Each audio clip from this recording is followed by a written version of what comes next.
하나님은 만남을 통해서 우리를 축복하십니다. 인생에서 만남은 참 중요합니다.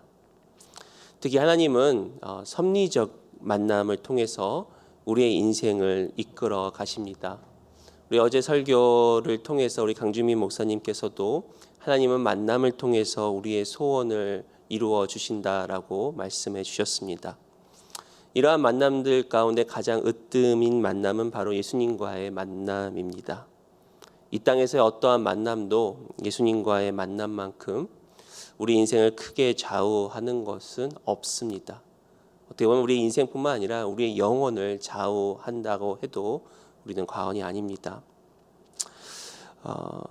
오늘 본문은 예수님께서 부활하신 후 무덤에 찾아온 여인들을 비롯하여 또 후에 제자들을 만나 주십니다. 이 여인들과 제자들은 부활하신 주님을 만났습니다. 그리고 그들이 부활하신 주님을 만났을 때 이전과는 다른 차원의 그러한 삶을 살게 됩니다. 이 부활의 주님을 만난 또 우리가 함께 사순절을 보내면서 오늘 본문을 통해서 우리가 배울 수 있는 그런 교훈은 무엇인지, 우리가 어떻게 이러한 하나님을 만나고 또 주님과의 그런 교제를 가질 수 있는지 몇 가지 함께 나누기를 원합니다. 첫 번째로 하나님은 하나님을 갈망하는 자를 만나 주십니다. 우리가 예수님을 더욱 알고자 힘쓸 때 주님은 우리를 만나 주십니다. 오늘 본문 1절을 보시면 안식 후 첫날 새벽에 이 여자들이 그 준비한 향품을 가지고 무덤에 가서, 우리가 이 부활의 스토리를 많이 또 성경을 읽고 잘 알기 때문에 가장 먼저 이 예수님의 무덤을 찾아간 사람들은 바로 여인들이었습니다. 1절에 나와 있는 이 안식 후 첫날이라는 것은 보통 안식일이 토요일이고 그 후에 첫날은 지금 우리가 예배를 드리는 그런 주일입니다. 역사 가운데는 매 주마다 토요일마다 안식일이 있었고 또 토요일 후에 일요일이 안식 후 첫날이었지만 이 모든 역사 가운데 딱 하루, 바로 예수님께서 부활하신 이 날은 역사적으로 굉장히 중요한 날이고 전에도 후에도 없을 그러한 날입니다. 근데 그 새벽에 여인들이 무덤을 찾아간 것입니다. 보통 이 유대인들의 하루는 해가 뜨는 시점을 하루의 시작으로 봅니다.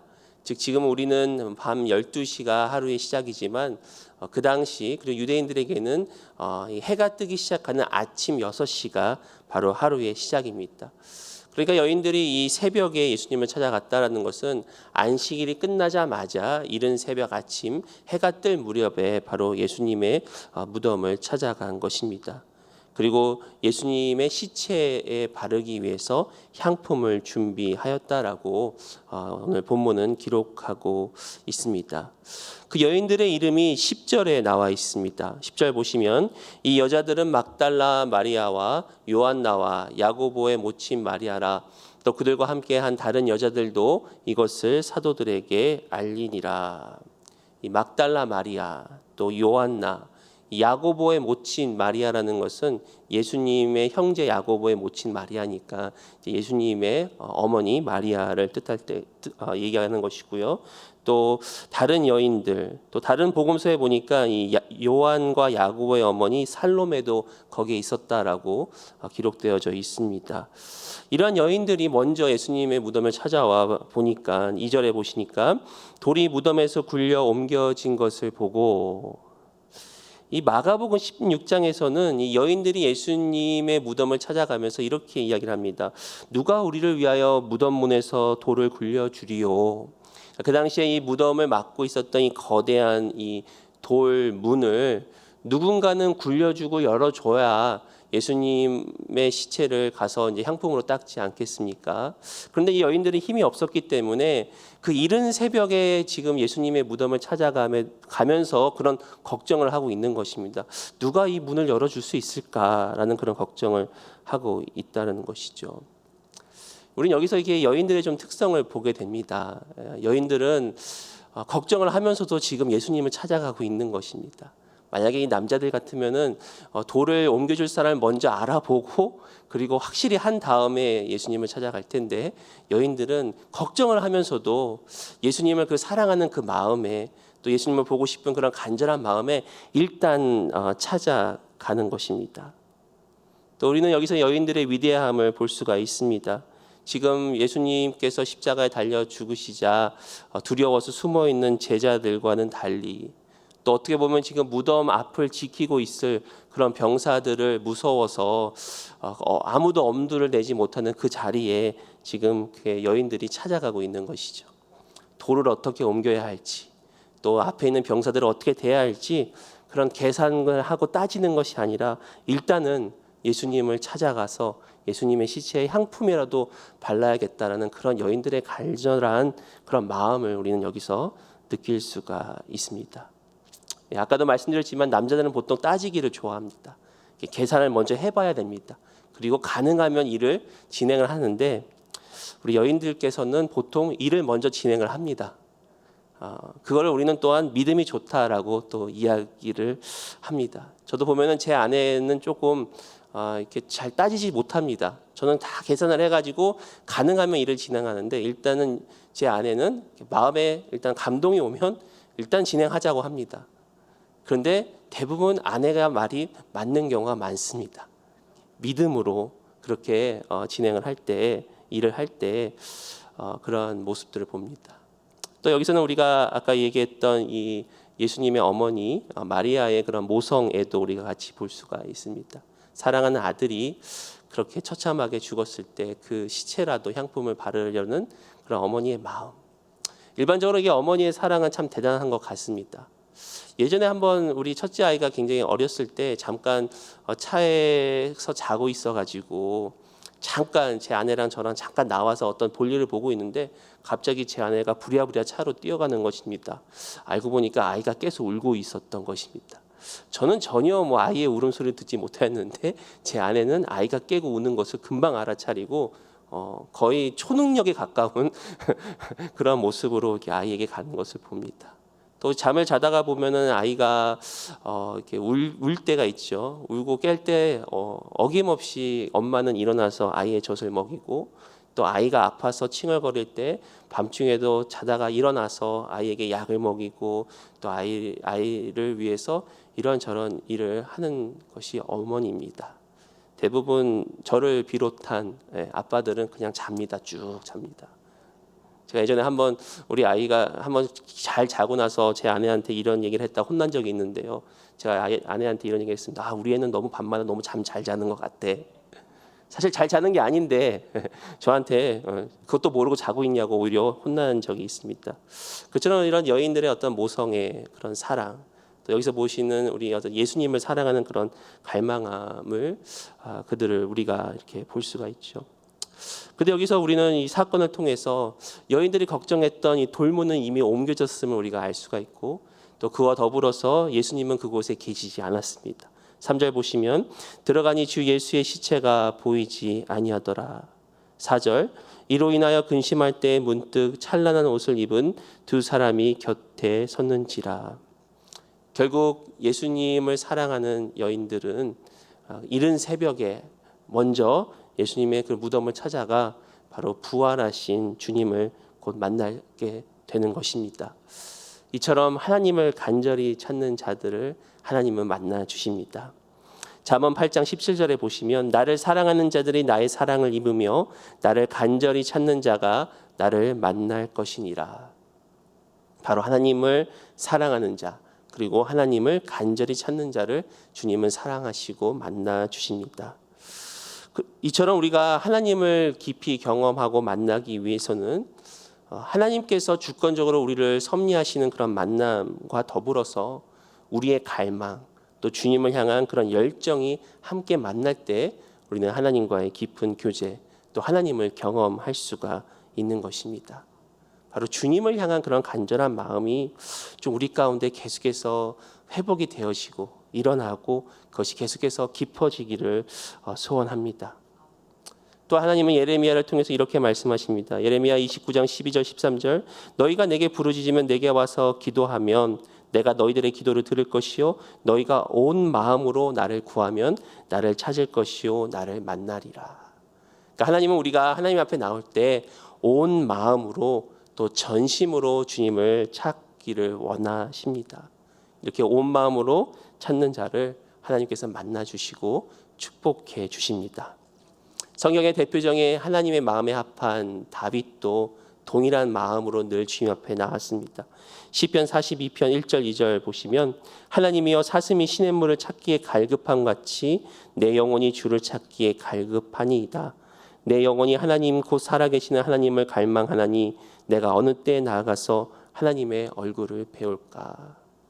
이 사슴이 이 목마른 사슴이 우리 찬양도 있지 않습니까? 목마른 사슴이 시냇물을 찾기에 갈급한 같이 하나님을 찾기에 갈급한 그 다윗의 그 심정, 그 영혼을 하나님께서 기쁘게 여기시고 이 다윗을 하나님 마음에 합한 자라고 이렇게 말씀하시고 칭찬해 주셨습니다.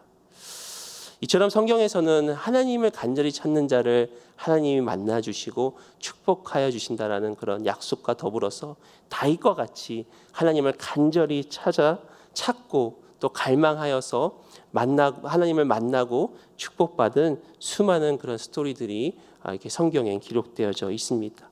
또 오늘 본문에 나와 있는 이 마리아와 또 여러 여인들과 같이 정말 날이 새는 그 새벽에 주님을 찾아온 그 여인들에게 만나 주시는 부활의 주님, 그러한 축복과 만남이 저와 여러분들에게도 함께하기를 소원합니다. 그러므로 우리는 무엇보다 이러한 영적인 갈망함을 좀 회복해야겠습니다. 이 달라스 빌라드 교수님은 우리가 이 예수님의 제자로 세워지는 그런 과정 가운데에 좀 세 가지를 이야기를 하셨습니다. 첫 번째는 비전이 필요하다. 즉 예수님의 제자가 되고 또 하나님과의 친밀한 교제를 통해서 예수님을 닮고자 하는 그런 비전을 우리가 가져야 되고요. 또 두 번째는 이 의지를 이야기를 했습니다. 즉 우리가 비전뿐만이 아니라 이 하나님과 늘 교제하고자 하는 또 주님을 닮고자 하는 그런 의지를 우리가 가지고 있어야 되고 또 세 번째는 이 수단을 이야기를 했습니다. 즉 말씀과 기도와 영적인 훈련을 통해서 계속해서 우리가 하나님을 만나고 하나님과 교제하는 그런 영적인 훈련들, 교회에서 하는 어떤 제자 훈련이나 이러한 그런 프로그램들을 통해서 또 개인적인 영적인 신앙 훈련을 통해서 하나님과 만나는 이 세 가지가 함께 갈 때 우리는 비로소 예수님의 제자가 되고 예수님을 닮아갈 수가 있다. 근데 여기서 우리가 조금 더 주의 깊게 살펴봐야 될 것은 바로 이 의지적인 부분입니다. 그러니까 비전을 갖고 또 우리가 교회에서 하는 수많은 어떤 훈련 프로그램들 또 개인적으로 하는 신앙 훈련이 있지만 우리가 의지가 없으면 그것을 이룰 수가 없다는 것이죠. 그러니까 하나님의 주권적인 섭리와 더불어서 우리의 의지가 만날 때 우리는 주님을 더 깊이 경험하고 누릴 수가 있습니다. 그러한 의지를 다른 말로 바로 하나님을 향한 갈망함입니다. 그런데 하나님은 이러한 우리의 갈망함을 계속해서 불러일으켜 주십니다. 그리고 우리의 갈망함을 회복시켜 주십니다. 아까도 말씀드렸지만 우리 어제 주일 설교 말씀을 통해서 하나님은 만남을 통해서 우리에게 소원을 또 이루어 주시고 또한 고통 가운데 우리에게 소원을 주신다라고 우리는 설교 말씀을 들었습니다. 이러한 고통들 또 우리가 겪고 있는 고난들도 결국은 하나님을 향한 그런 갈망함으로 우리를 이끌어 준다는 것이죠. 어떻게 보면 우리가 소원을 이룬다는 것은 또 하나님을 향한 그런 갈망함을 이룬다라고도 우리가 할 수가 있겠습니다. 이처럼 우리가 늘 하나님을 향한 그런 갈망함을 갖고 유지하고 또 하나님께서 우리를 이끌어 가시는 그런 인생 가운데 주님을 깊이 만나는 바로 우리가 될 수가 있는 것이죠. 우리가 두 번째로 배울 수 있는 교훈은 하나님은 하나님의 말씀을 기억하고 붙잡는 자를 만나 주십니다. 하나님은 말씀을 통해서 하나님이 누구신지를 기억하게 하시고 하나님을 경험하게 하십니다. 예수님의 빈 무덤에서 두 천사를 본 여인들은 두려운 얼굴에 땅에 대니까 천사들이 이렇게 이야기합니다. 5절 보시면 여기 계시지 않고 살아나셨느니라. 여자들이 6절이군요. 갈릴리에 계실 때 너희에게 이렇게 말씀하셨는지를 기억하라.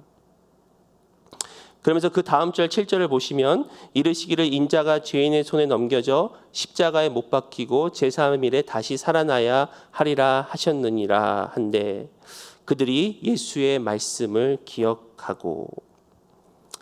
지금 예수님께서 무덤에 계시지 아니하니까 이 여인들이 얼굴에 땅을 대고 두려워할 때, 또 천사들을 보고 두려워할 때 이 천사들이 먼저 이 예수님의 부활 사실을 알리면서 했던 말이, 예수님께서 너에게 어떠한 말씀하셨는지 기억하라 라고 말씀하시면서 이르시기를, 인자가 죄인의 손에 넘겨져 십자가에 못 박히고 제3일에 다시 살아나야 하리라 하셨다라고 그렇게 이야기를 하니까, 결국 그때 그 여인들이 예수님의 말씀을 기억하였다라고 금방 읽은 본문에 기록되어져 있습니다.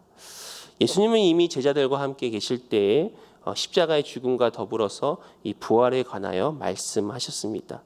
그리고 실제로 부활하시고 나서 가장 먼저 이 부활의 말씀을 기억하게 하셨습니다.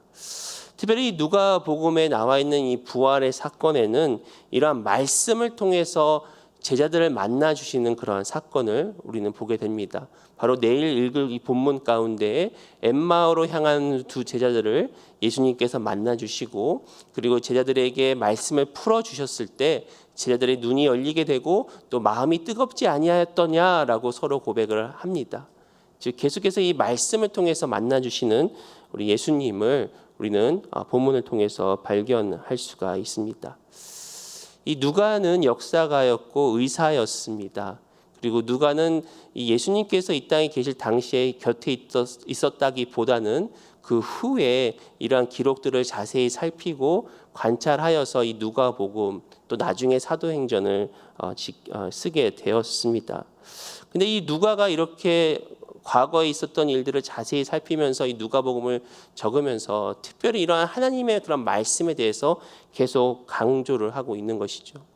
예수님께서 하셨던 그 말씀을 기억하라라고 이 천사들의 이야기를 다시 한번 누가복음에 적으면서, 결국은 하나님의 말씀, 변하지 않는 진리의 말씀을 통해서 우리가 예수 그리스도의 부활을 증거하게 되고, 또 이 말씀을 통해서 하나님의 역사를 증거하게 되는 것입니다.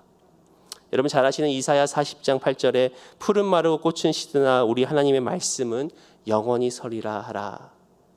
바로 영원히 변하지 않는 것이 있다면 그것은 하나님의 말씀입니다. 그렇게 우리는 이 영원한 하나님의 말씀을 붙잡는 것입니다. 우리는 말씀을 통해서 하나님이 누구이신지를 배우게 되고, 또 특별히 말씀을 통해서 하나님의 뜻을 깨닫게 됩니다. 우리를 향한 하나님의 생각, 우리를 향한 하나님의 뜻이 무엇인지 깨달을 때 우리는 더욱더 하나님 앞에 나아갈 수가 있는 것입니다.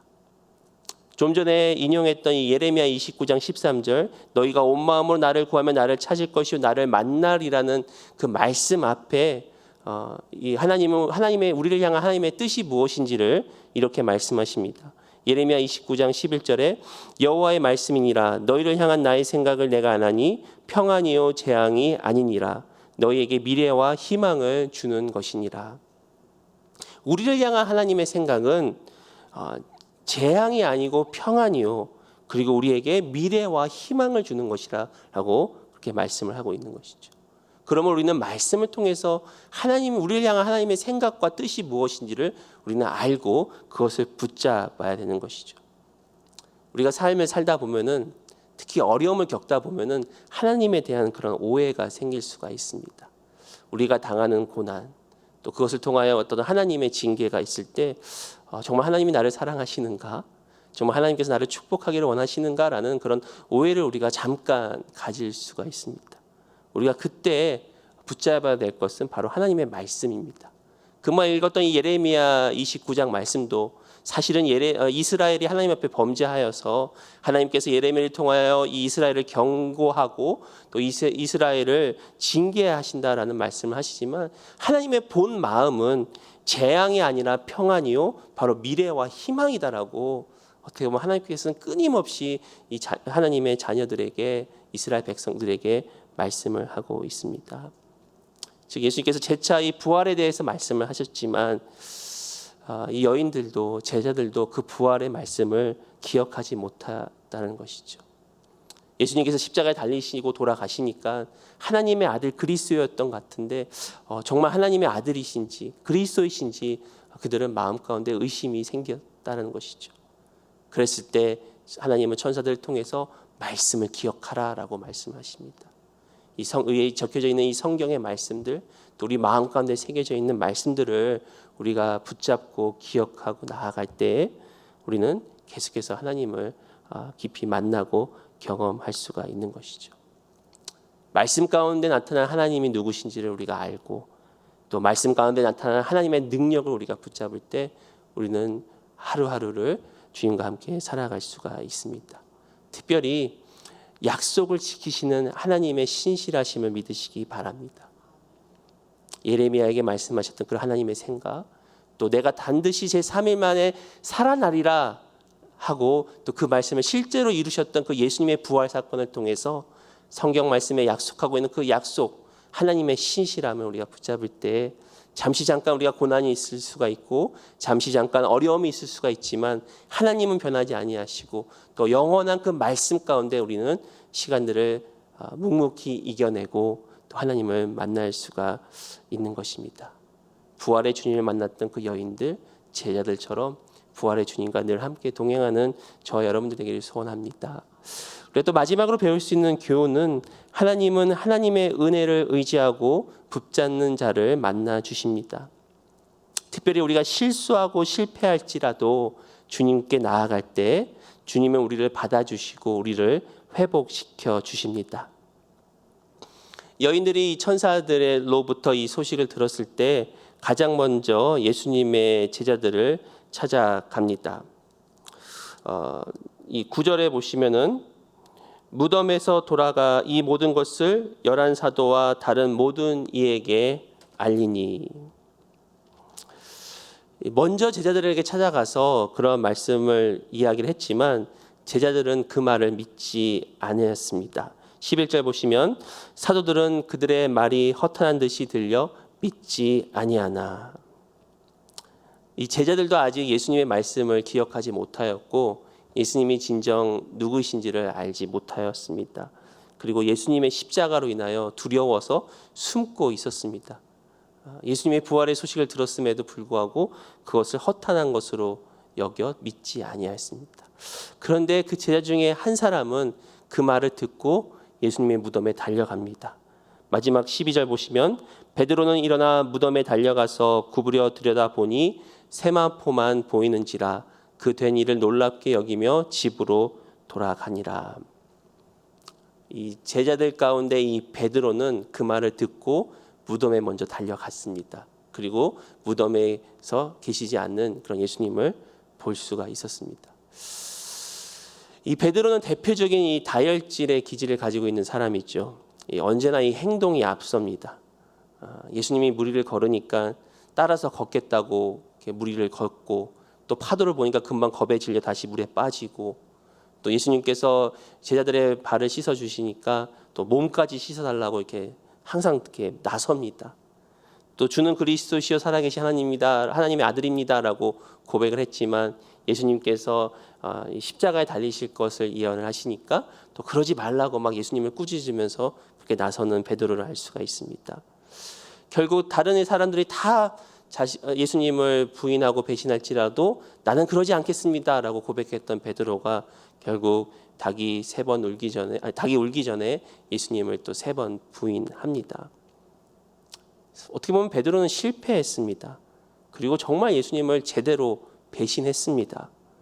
많이 슬퍼했습니다. 그럼에도 불구하고 베드로는 다시 제자들에게 돌아갔습니다. 그리고 이번에도 어김없이 먼저 예수님의 무덤을 찾아갔습니다. 또 그 후에 이 베드로와 제자들이 고기를 잡을 때 예수님께서 해변에 나타나십니다. 그리고 베드로는 이 배가 해변에 닿기도 전에 먼저 뛰어내려서 예수님께 달려갑니다. 인간적으로 볼 때는 참 염치 없는 그런 행동입니다.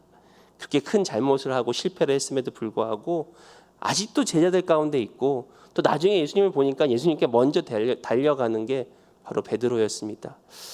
어떻게 보면 좀 기억력이 좀 짧은 것 같습니다.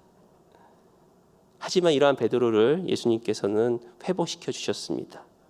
그리고 이러한 베드로를 위대한 사도로 사용하셨습니다. 여기서 우리는 누구나 다 잘못을 하고 또 실수를 한다라는 것을 우리가 기억할 필요가 있습니다. 그런데 그럴 때 우리가 할 수 있는 것은 주님을 피하는 것이 아니라 오히려 더 주님께 나아가는 것입니다. 가룟 유다는 주님을 배신하고 자기 스스로 죄를 해결하기 위해서 예수님을 피하고 결국 스스로 목숨을 잃었습니다. 그러나 베드로는 그러한 잘못을 했을지라도 주님께 달려간 것입니다. 이 베드로는 늘 행동이 앞서고 늘 달려가지만 방향만큼은 늘 주님께로 향했던 것이죠. 그리고 결국 주님을 만났습니다. 그리고 회복되고 변화되어 하나님께 놀라운 사람으로, 하나님의 사람으로 사용받았습니다. 앞부분에 말씀드렸던 이 하나님 마음에 합한 사람 다윗도 큰 범죄를 저질렀습니다.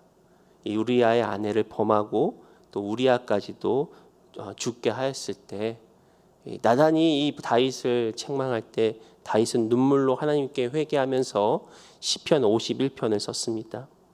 그중에 이 10절과 11절 말씀에는 하나님이여 내 속에 정한 마음을 창조하시고 내 안에 정직한 영을 새롭게 하소서. 나를 주 앞에서 쫓아내지 마시며 주의 성령을 내게서 거두지 마소서. 다윗도 범죄하였지만 하나님을 피하지는 않았습니다. 어떻게 보면 이 아담과 하와가 처음에 범죄했을 때 하나님을 피하였다라고 성경은 나와 있지 않습니까? 그러나 다윗은 회개하는 가운데 오히려 하나님 저를 쫓아내지 마시고 하나님 주의 성령을 저에게서 거두지 마옵소서. 그 말 뜻은 하나님 제가 비록 범죄하였지만 주님께 더욱더 나아가기 원합니다. 저를 용서하시고 회복시켜 주옵소서라는 그런 고백이 있었습니다. 그런 고백 가운데에서 다윗은 하나님의 그 용서와 사랑을 붙잡았던 것입니다. 그리고 하나님 안에 진정한 회복이 있음을 확신하였기에 오히려 범죄하였음에도 불구하고 실패하였음에도 불구하고 하나님께 달려간 것입니다. 제 첫째 아이가 이제 중학생이 되었는데 옛날에 이제 1살, 2살 이제 막 걷기 시작했을 때 제가 아이랑 집에서 가끔 하던 놀이가 있습니다. 그것은 제가 이렇게 네 발로 이렇게 호랑이 흉내를 내면서 아이를 이렇게 무섭게 어흥하고 이렇게 쫓아갑니다. 그럼 아이는 막 무섭다고 막 달려 도망을 가다가 뭐 집이 그렇게 넓지 않으니까 어느 순간에 이제 벽에 다다라서 이제 아무데도 갈 데가 없을 이제 그런 지경에 이릅니다. 그때 아이는 막 무서워하다가 한 가지 선택을 합니다. 그것은 바로 아빠에게 달려가는 것입니다. 그리고 아빠에게 안기는 것입니다. 참 그때 그 아이가 너무 귀여워서 제가 그런 놀이를 가끔 이렇게 아이랑 하면서 그럼 아이는 꼭 변함없이 막 도망가다가 벽에 다다르면은 아빠한테 막 달려옵니다. 그리고 안깁니다. 왜냐하면 아이는 아빠가 호랑이가 아닌 것을 알고 있고 무섭게 하다가도 안기면 아빠는 나를 안아줄 거라는 그런 믿음의 확신이 있었기 때문이죠. 그런 아이의 행동을 보면서 제가 마음 가운데 이런 생각을 했습니다. 회개라는 것은 결국 하나님께 안기는 것이구나. 내가 하나님을 피하는 것이 아니라 오히려 하나님께 달려가고 하나님께 안길 때 하나님은 사랑으로 나를 안아주시고 나를 회복시켜 주시는 거구나. 우리가 하나님을 두려워하고 또 하나님을 경외하지만 동시에 우리가 비록 하나님께 잘못하고 또 어떤 실수와 실패를 했을지라도 우리가 하나님께 달려가 하나님께 안기면 하나님은 언제나 우리를 받아주시고 우리를 회복시켜 주십니다. 그래서 히브리서 기자는 이렇게 이야기를 합니다. 4장 16절에 그러므로 우리는 긍휼하심을 받고 때를 따라 돕는 은혜를 얻기 위하여 은혜의 보좌 앞에 담대히 나아갈 것이니라. 바로 때를 따라 돕는 그 은혜, 또 긍휼하심을 받는다. 이 긍휼하심을 받는다는 것은 결국 우리가 하나님 앞에 잘못하였고 또 우리가 실수하고 실패하였을지라도 때를 따라 그 돕는 그 은혜를 얻기 위하여 담대히 주님의 보좌 앞에 나아가는 그 마음을 갖고 있을 때 하나님은 우리를 어김없이 우리를 받아주시고 우리를 안아주시고 우리를 회복시켜 주십니다. 우리 모두가 다 이러한 주님을 만나기를 소원합니다. 특별히 이 사순절 십자가의 길을 걸어가신 예수님을 우리가 함께 묵상하며 또 우리가 부활의 주님을 만날 것을 우리가 소원하며 오늘 말씀 가운데 말씀처럼 이 새벽에 무덤을 찾아온 여인들의 그 마음, 하나님을 향한 그런 갈망한 마음이 우리 가운데 계속해서 있기를 소원합니다. 그리고 우리가 아무리 어려운 상황이 있을지라도 하나님의 말씀을 함께 붙잡기를 원합니다. 하나님의 말씀은 영원합니다. 그리고 하나님의 말씀 안에 하나님이 누구신지 또 하나님의 능력이 담겨져 있습니다. 무엇보다도 신실하게 약속을 이루시는 그런 하나님을 함께 붙잡기를 원합니다.